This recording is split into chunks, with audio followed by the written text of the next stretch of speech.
wanaoungana na tume katika kutekeleza wajibu wetu.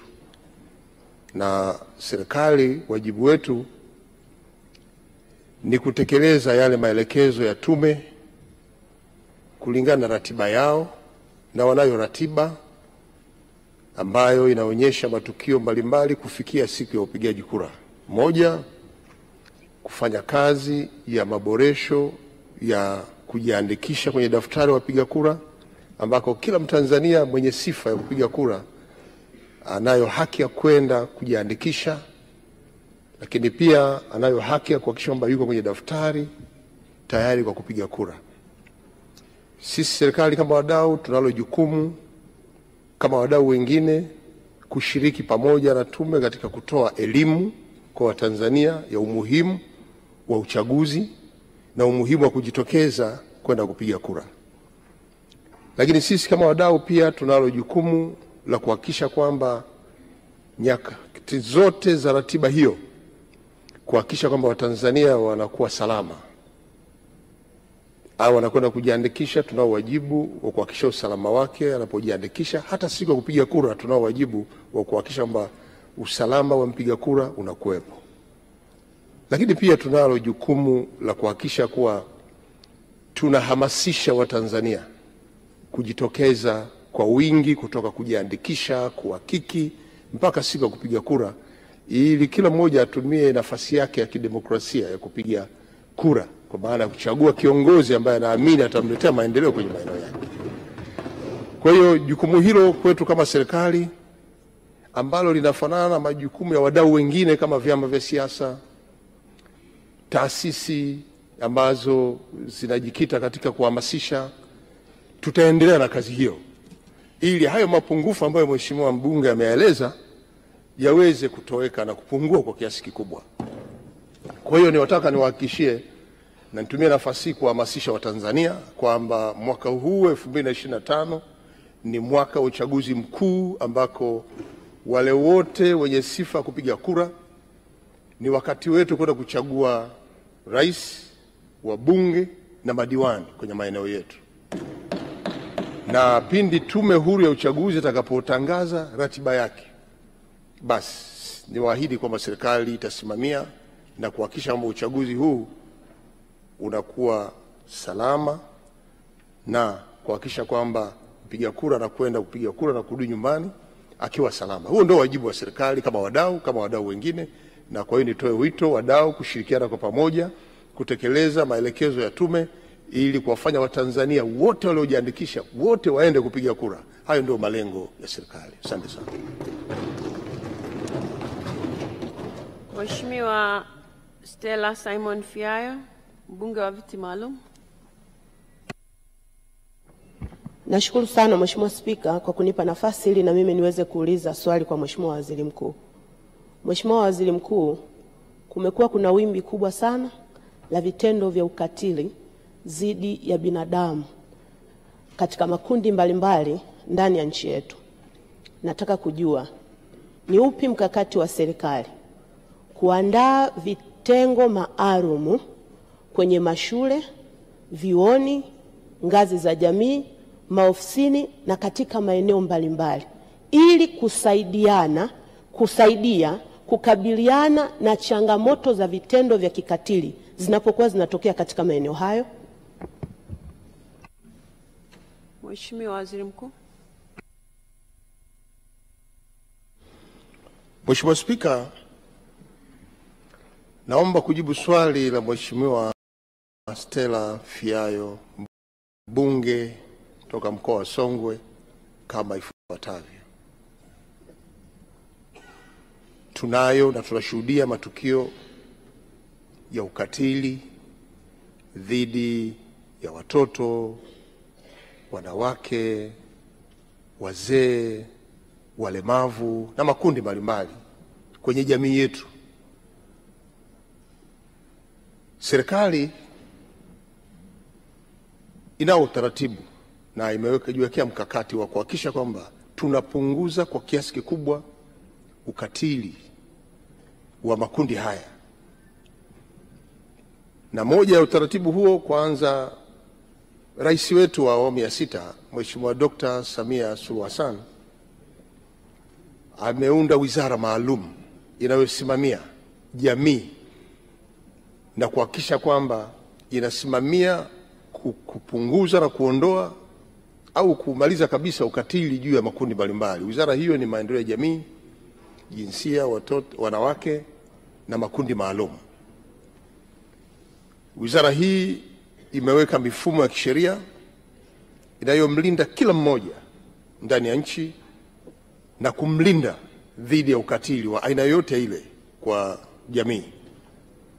Kupitia sheria hizi zimeshirikisha pia wadau na jamii kwenye maeneo yetu, kwamba kila mmoja anatakiwa kuwa mlinzi wa kuhakikisha kwamba matendo yote ya ukatili yanayofanywa dhidi ya yeyote kwenye makundi haya ambayo yametajwa, tunayachukulia hatua dhidi ya wale wote wanaotenda matendo haya. Na tumeandaa utaratibu mzuri wa kuandaa madawati. Tumeweka madawati kwenye taasisi zote za umma kama vile shule za msingi, shule za sekondari, vyuo vya elimu ya kati mpaka vyuo vikuu.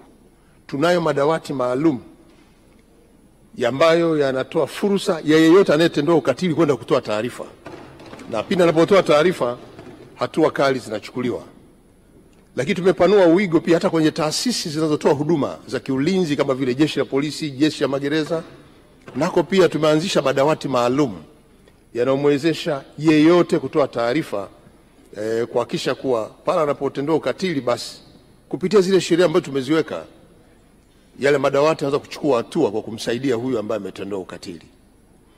Mkakati mwingine tu ambao sasa tunaufanya ni kuhakikisha kuwa tunaendelea kutoa elimu kwa jamii, kushiriki kamilifu, kutoa ulinzi kwa kila mmoja. Pale ambako mtu anaona kuna tukio la kikatili, basi achukue hatua mara moja, ili kuwezesha jamii, kila mmoja kutimiza haki yake ya kupata huduma na kufanya mambo ambayo yanamletea maslahi kwenye maisha yake.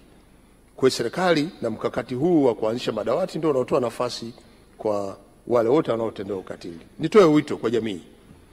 Matukio haya ambayo yanajitokeza baadhi ya maeneo yanaondoa haki ya msingi ya kibinadamu pale anapotendewa ukatili dhidi yake, na kwa kila mmoja awe mlinzi wa matendo haya popote katika jamii yetu, kuanzia ngazi ya vitongoji, vijiji na maeneo yote. Pale ambako kunajitokeza jambo hili, basi tuchukue hatua dhidi ya wale ambao wanatenda matendo haya. Kwa kushirikiana wote tunaweza tukapunguza kwa kiasi kikubwa na kukomesha ukatili dhidi ya wote ambao wanatenda matendo haya. Kwa hiyo mkakati wa serikali utaendelea nao na tutaendelea kutoa elimu kwa jamii, kuhakikisha kwamba jamii inatambua umuhimu na inatambua wajibu wake. Lakini pia tutaendelea kushirikiana na wadau ambao wameanzisha taasisi zinazosimamia kupinga ukatili dhidi ya makundi haya, na pale ambako tutakuwa kuna umuhimu wa kuona namna mzuri ya kuhakikisha kwamba jamii inaishi ikiwa inatendewa haki, ikiwemo na taasisi za haki ya binadamu, tutaendelea kushirikiana nao tuweze kukomesha au kupunguza au kukomesha kabisa ukatili dhidi ya makundi mbalimbali ambayo tunaishi nayo kwenye jamii. Asante sana Mheshimiwa Spika. Esther Edwin Maleko, Mbunge wa Viti Maalum. Asante sana Mheshimiwa Spika kwa kunipa nafasi kumuuliza Mheshimiwa Waziri Mkuu swali. Mheshimiwa Waziri Mkuu, pamoja na jitihada kubwa anazozifanya Mheshimiwa Rais Dr. Samia Suluhu Hassan kuhakikisha Watanzania wanaishi katika mazingira safi na salama, je, ni upi mkakati wa kina ambao serikali imejiwekea kuhakikisha inawasaidia watoto wanaoishi katika mazingira magumu, hususan watoto wa mitaani, kuhakikisha watoto hawa wanapata elimu, wanasaidiwa ili kuweza kuishi katika mazingira bora, lakini pia wanapata fursa nyinginezo zitakazowawezesha kuweza kupata au kutimiza ndoto zao na malengo yao? Mheshimiwa Waziri Mkuu, majibu.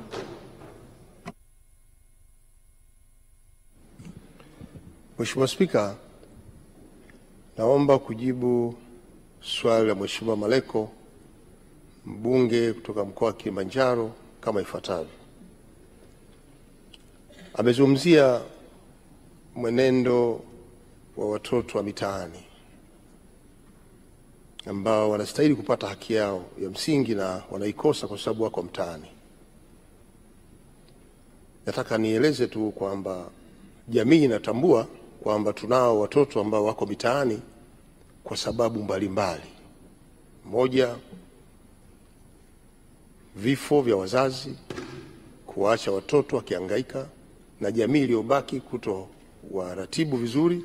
Lakini mbili, kutengana kwa baba na mama kwenye familia na kuacha watoto au kumwacha mzazi mmoja akihangaika na watoto naye pia akatelekeza. Lakini wako ambao wanatupa watoto wao, matendo ambayo hayatendi haki kwa watoto wetu na kusababisha vijana hawa kwenda mtaani. Mheshimiwa Spika,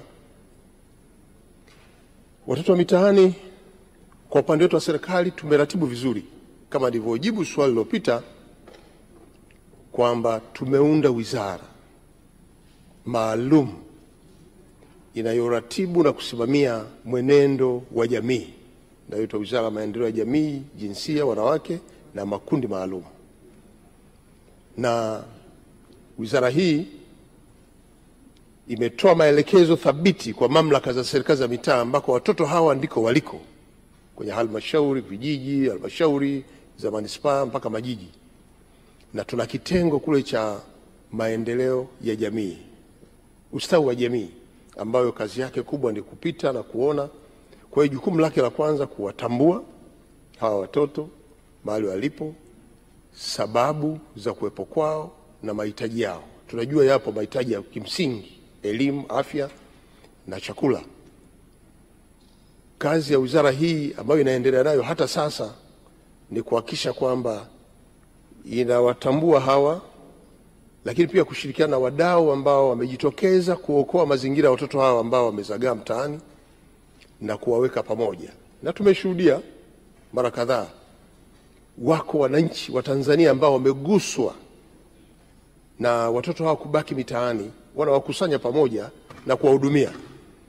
Na waheshimiwa wabunge, mara kadhaa tumewashuhudia mkienda kwenye vituo vya kulelea watoto yatima mkitoa huduma. Yale makundi ambayo mnahudumia ndio haya ambayo Mheshimiwa Maleko leo anataka kujua mkakati wa serikali. Kwa mkakati wa serikali, kwanza tunashirikiana na wadau kuhakikisha kwamba tunaweka utaratibu mzuri wa kuhakikisha watoto hawa wanapata haki zao za kimsingi ili wafikie ndoto ambayo Mheshimiwa Maleko anaieleza.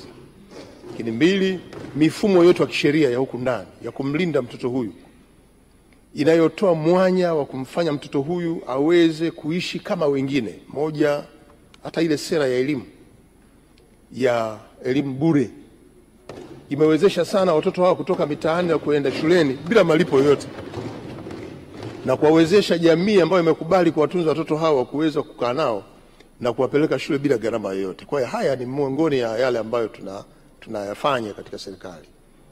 Niendelee tu kuitaka jamii kwamba uko muhimu wa kuwabaini watoto wetu walioko mitaani ambao wanazagaa, hawana mwelekeo, lakini hawana huduma maalum, kuweza kuweka pamoja na kuwapeleka kwenye halmashauri. Idara ya ustawi wa jamii itaratibu kwa mujibu wa taratibu ambazo serikali imejiwekea. Naweza kusema kwa jumla kwamba serikali tutaendelea kushirikiana na wadau kuhakikisha kwamba tunatambua watoto hawa na mahitaji yao, lakini kuwapeleka maeneo ambayo watapata huduma muhimu za kimsingi kama vile elimu, afya, malazi, chakula, ili tuweze kuwapunguza kwa kiasi kikubwa kwenye hiyo. Kwa hiyo nitoe wito kwa jamii, tuache tabia kuwatupa watoto, tuache tabia kuwatelekeza watoto, tuache tabia ya kuacha watoto wanajiendesha wao wenyewe bila kulelewa, ili watoto hawa ndio taifa ambalo litakuja kujengwa na kuleta maendeleo kupitia watoto hao. Kwa hiyo wanahitaji haki yao kimsingi ya kuhakikisha kwamba wanapata huduma bora na waendelee kufikia ndoto ambazo wanazo. Asante sana Mheshimiwa Spika.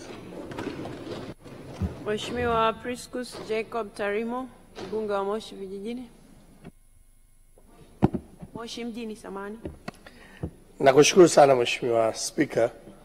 Mheshimiwa Waziri Mkuu, kumekuwa na wimbi kubwa la wafanyakazi wa serikali katika baadhi ya wizara, taasisi kuhama kwenda kwenye taasisi zingine kwenda kutafuta maslahi bora, haswa mshahara. Ni nini mkakati wa serikali kuhakikisha wafanyakazi wa kada fulani zinazofanana na elimu inayofanana wanapata mshahara unaofanana ili kupunguza hii kuhamahama ambayo inaacha baadhi ya taasisi kukosa wafanyakazi kwa muda mrefu? Mheshimiwa Waziri Mkuu.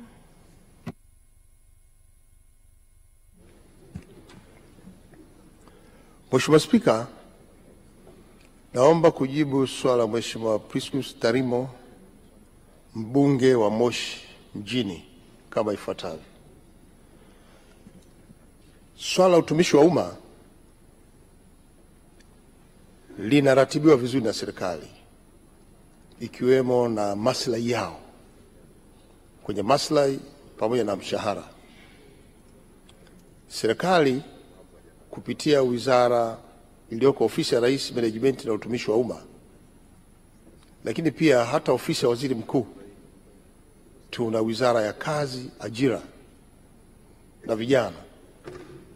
Zote hizi zinafanya kazi ya kufuatilia mwenendo wa watumishi wetu wa umma, na si watumishi wa umma peke yake, hata kwenye private sector, sekta binafsi, kuwa wanapata maslahi yao ambayo yanawezesha kuwa na utulivu mahali pa kazi bila ya kuhama kutoka eneo moja mpaka eneo jingine. Ingawa hatuzuii mtumishi kufata maslahi popote, na tunajua mishahara inatokana na majukumu ambayo anatakiwa kuyatenda, ndio anaoweza kueleza mshahara huu unatakiwa kupata kiwango fulani, elimu alionayo, lakini pia ujuzi ambao anao mtumishi wa umma unamsaidia pia kupata mshahara wake, lakini pia hali ya uchumi, iwe ni taasisi au serikali, ndio inaweza kutengeneza mazingira mazuri ya mishahara hii. Na kwa hiyo jukumu la serikali ni kuweka sheria ambayo na ukomo ambao mtumishi wa umma hapaswi kupata kiwango cha chini zaidi ya kiwango ambacho kimewekwa na serikali, na sisi tunaita kiwango cha chini. Na huku serikalini tumeunda taasisi, idara inayoshughulikia mishahara, posho, marupurupu, ambayo yanafanya mapitio kila mwaka na kuona mabadiliko ya kiuchumi ya nchi yanakwenda sambamba na pato ambalo angalau linaweza kumwezesha mtumishi wa umma kutekeleza majukumu yake katika familia. Na kwa hiyo mtumishi anapofanya kazi kwenye ofisi A, iwe ya taasisi ya umma au binafsi, hazuiliwi kuhamia taasisi B kama tu anaona kwamba huku, kulingana na majukumu na hali ya uchumi wa taasisi hiyo, inaweza ikamletea maslahi. Kwa hiyo serikali, jukumu letu ni kukaa pamoja na wadau, hasa waajiri, na ndio kwa sababu tunafanya kazi na vyama vya wafanyakazi, vyama vya waajiri, pamoja tunazungumza na kuhakikisha kwamba tunafanya mapitio ya maslahi yao wakati wote, na inatokea wakati mwingine tukaweka pamoja wafanyakazi wote tukapata maoni yao. Na siku hii ni ile siku ya Mei Mosi ambayo inajumuisha wafanyakazi duniani, na mwaka huu tutakuwa mkoani Singida, tutasherehekea kitaifa. Kwa hiyo tunakwenda kupokea maoni ya wafanyakazi, tunaenda kupokea ujumbe wa wafanyakazi, lakini pia na waajiri watakuwepo pale, wa sekta ya umma na sekta binafsi, kuona namna mzuri ya kufanya maboresho. Kwa hiyo serikali inaendelea na jukumu hili la kuhakikisha kwamba tunasimamia upatikanaji wa maslahi mazuri ya mtumishi wa umma na mtumishi kwenye sekta binafsi anapotekeleza majukumu yake kulingana na vigezo ambavyo vimeeleza pale awali. Kwa hiyo niwaahidi watumishi wa umma, lakini waahidi pia watumishi wa sekta binafsi kwamba serikali itaendelea kusimamia maslahi ya watumishi, kuanzia mishahara, lakini madai mbalimbali kuwa yanalipwa kwa wakati, ili amwezeshe mtumishi wa umma kuendesha maisha yake kutokana na majukumu anayotekeleza ambayo ni halali, ikiwa ndio wajibu wake mahali pa kazi. Asante sana. Mheshimiwa Ali Anyigulile Jumbe Mlagila, mbunge wa Kyela. Asante sana Mheshimiwa Spika. kunipa nafasi hii ya kumuuliza Mheshimiwa Waziri Mkuu swali. Mheshimiwa Waziri Mkuu, hapa nchini kumekuwa na ongezeko kubwa sana la maji kwenye mabonde mbalimbali. Ongezeko hilo la maji linatokea kwenye mabonde ambao mfano wako mzuri ni bonde la mto Songwe. Na madhara ya hilo ni kutokea kwa mafuriko. Na mafuriko yakitokea yanakuwa na madhara kwa jamii, lakini na kuhamahama kwa mipaka kati ya nchi yetu na nchi zingine, mfano ukiwapo ni Malawi. Je, Mheshimiwa Waziri Mkuu, serikali imejipangaje kukabiliana na changamoto hiyo? Mheshimiwa Waziri Mkuu, majibu. Mheshimiwa Spika, naomba kujibu swala Mheshimiwa Ali Jumbe maarufu Mheshimiwa Kinanasi, mbunge wa Kyela, kama ifuatavyo. Swala mafuriko ni ongezeko la maji zaidi ya maji ambayo yanapaswa kuwepo kwenye maeneo hayo, na hii ni mabadiliko ya tabia nchi ambayo tumeendelea kushuhudia kuwepo kwa mvua nyingi sana, na miaka ya karibuni hapa tumekuwa na mvua ambazo hazitabiriki, na tumepata adha kubwa ya mafuriko kwenye maeneo yote ikiwemo na Kyela ambao kuna bonde kubwa sana. Sasa hivi waziri wa ujenzi pamoja na mbunge wa kule Ifakara, lakini mpaka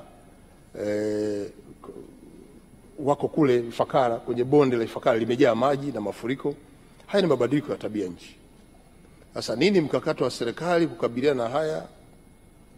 Moja, tumeunda mamlaka za mabonde haya. Tuna mamlaka ya bonde la Ifakara, tuna mamlaka ya bonde la mto Rufiji, tuna mamlaka ya mto Rufiji, tuna mamlaka ya bonde la mto Ruvuma na mabonde mengine. Tumeyaundia mamlaka, na malengo yetu, moja, wafanye ufuatiliaji wa mwenendo wa upitishaji maji kwenye mabonde hayo, ili kuona pale ambako kuna namna yoyote inaweza kusababisha madhara, basi mamlaka hii inaweza kuchukua hatua, kama vile watu wanachepusha maji akasababisha ukame, wengine wanaziba njia kukasababisha kujaa kwa maji na mafuriko yakatokea. Sasa mabonde haya yanafanya kazi hiyo, lakini pia naratibu namna mzuri ya matumizi ya maji hayo kwenye mabonde. Kama ambavyo tumeona bonde la mto Rufiji, tumeamua kuanzisha mradi mkubwa sana wa umeme. Yale matumizi mazuri na ni mapendekezo ya mamlaka ya bonde la mto Rufiji. Hata Ruvu juzi nilifanya ziara mkoani Morogoro, pale ambako tunachimba bwawa kubwa sana. Bwawa lile linategemea maji ya mto Ruvu, na hayo ni majukumu ya mamlaka ya bonde la mto Ruvu kuhakikisha kwamba tunachimba mabwawa ambayo yataleta maslahi kwa Watanzania, kilimo, lakini nguvu za nishati kwa maana ya umeme na aina nyingine yoyote ile. Kwa hiyo mpango wa serikali ni kuhakikisha kwamba mabonde haya tunatumia vizuri na mafuriko haya tunayatumia vizuri, kama tuna uwezo wa kuhakikisha tunaratibu mwenendo wa mafuriko hayo, ili maji haya yasipotee, yatumike kwa namna ambayo inaweza kusaidia kupanua wigo sekta ya kilimo, nishati na matumizi ya mifugo na maji ya kunywa, tunaweza kuyatumia kwenye maeneo haya. Kwa hiyo mpango wa serikali ni kuhakikisha kwamba tunaongeza budget kwenye wizara kama vile ya kilimo, wizara ya maji na ofisi ya makamu wa rais kwa mazingira, kuhakikisha kwamba tunaratibu maeneo haya kwa kupanda miti, kuhakikisha kwamba kuna msagao wa maji, kuchimba mifereji ambayo inaweza kupeleka maji kwenye mashamba mengine na hivyo. Kwa hiyo serikali inaendelea kuratibu mabonde haya vizuri na kuona kwamba mafuriko haya maji haya mengi yanayopatikana kwenye mito haya tunatumia vizuri kwa fursa kwenye maeneo ambayo ni maeleza.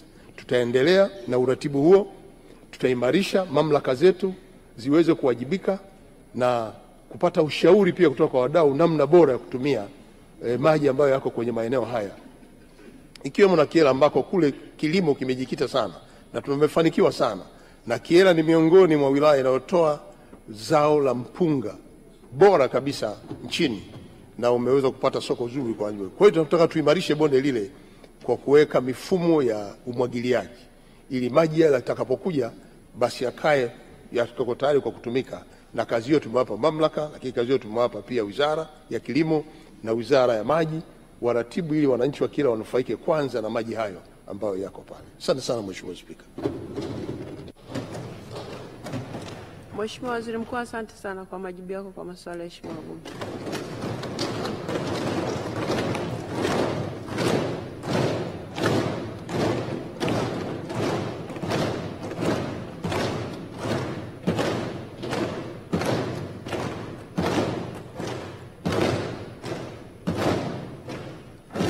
Asanteni sana. Waheshimiwa wabunge wengine walikuwa wameorodhesha majina yao kumuuliza maswali Mheshimiwa Waziri Mkuu, lakini muda wetu umetutupa mkono kwa sababu waliotangulia wameuliza maswali marefu, kwa hivyo tumeweza kujibu maswali machache. Sawa, tunaendelea. Katibu.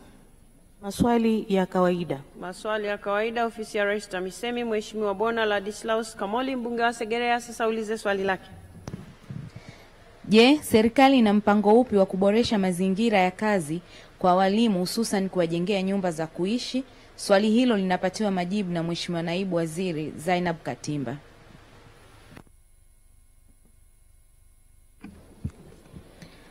Mheshimiwa Spika, katika mwaka 2024-2025 serikali imetoa shilingi bilioni 13.79 kwa ajili ya ujenzi wa nyumba za walimu 263 katika shule za msingi nchini.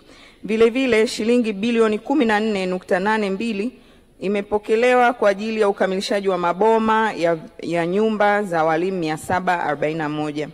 Mheshimiwa Spika, katika bajeti ya mwaka 2025-2026 serikali imetenga shilingi bilioni 5.5 kwa ajili ya ujenzi wa nyumba 54 2-in-1 katika maeneo yenye changamoto ya uhaba wa nyumba za kuishi. Mheshimiwa Spika, mpango wa serikali ni kuendelea kutenga fedha za kujenga na kufanya ukamilishaji wa maboma yaliyojengwa kwa nguvu za wananchi kwa kutoa kipaumbele kwenye maeneo yenye uhitaji mkubwa kadiri ya upatikanaji wa fedha. Mheshimiwa Bona Kamoli, swali la nyongeza. Mheshimiwa Spika, pamoja na majibu mazuri ya serikali, nina maswali mawili ya nyongeza. Swali la kwanza, katika nyumba hizo ambazo zinatarajiwa kujengwa na serikali, je, ni nyumba ngapi zitajengwa katika jimbo la Segerea kwa walimu wanaofundisha kwenye jimbo la Segerea? Swali la pili, Mheshimiwa Spika, mazingira mazuri ya kufundishia ni pamoja na kuboresha malimbikizo ambayo yapo kwa walimu, lakini pia kufuatilia marupurupu ambayo walimu wanadai. Je, serikali inatoa kauli gani kwa jambo hilo? Mheshimiwa Naibu Waziri, majibu kwa kifupi. Mheshimiwa Spika, kuhusiana na mipango ya serikali ya kuhakikisha kwamba inaendelea kujenga nyumba za walimu ili kutengeneza mazingira mazuri ya kufanyia kazi walimu wetu, serikali imeweka mipango ya kutumia jumla ya shilingi bilioni 5.5 katika mwaka wa fedha 2025-2026 kwa ajili ya kujenga nyumba hizo za walimu 54. Naomba nimhakikishie Mheshimiwa mbunge tutaangalia katika jimbo lake, tutaweka kipaumbele cha kipekee kabisa ili na kwenye jimbo lake aweze kupata nyumba hizi za walimu.